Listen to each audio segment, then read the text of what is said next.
grand. It was very grand, especially for this part of the country. It was the largest building in town at that time.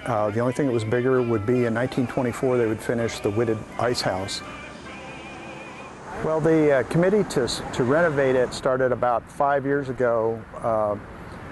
Ryan Brandt, who's a filmmaker locally, wanted to put his film in a local theater, and I was a member of the Brawley Community Foundation at that time, and I said, well, if we had that theater and we could renovate it, we'd show it there.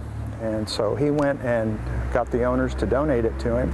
He in turn donated it to our foundation, and now we're seeking funds to get it completely renovated so we can show his film and of course lots of other films and have a lot of other things go on there. The people that we've brought in to take a look at it, the designers and graphics people and contractors that are from Brawley have all said the same thing.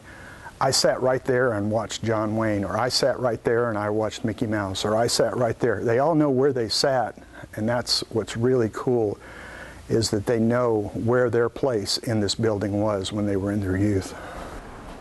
For me, originally it started out as just another project, and then once we stepped through the front doors, it was infectious. It just took us over. We fell in love with the project. Sounds kind of corny, but that's what it did. It just attacked us and took us over when we stepped through the doors. Do you have any childhood memories of coming to the theater? I came mostly in the summertime through the summer matinees. My aunt would bring myself and my cousins in and for the Disney shows and so forth that they played. Well, my mom and dad decided to take it over at one point, and my mom would work the snack bar. My father would do the projection upstairs in the projection booth, and then my job was to sell tickets. At that time, you had giant reels that were very heavy. The light to shine the projection would be what they called a carbon or a flint, and it looked almost like a long pencil, and you would have to keep those lit like a candle in order for you to see the films. And sometimes those would, sadly, they would burn the film, and you could actually see it burning on the screen, and then you would hear all these moans from the audience. They would be very upset. So you'd have to get your reels ready to go each time and make sure the carbons were fully lit and ready to go. The headaches, the heartaches, the backaches, the flops, the sheriff who escorts you out of town.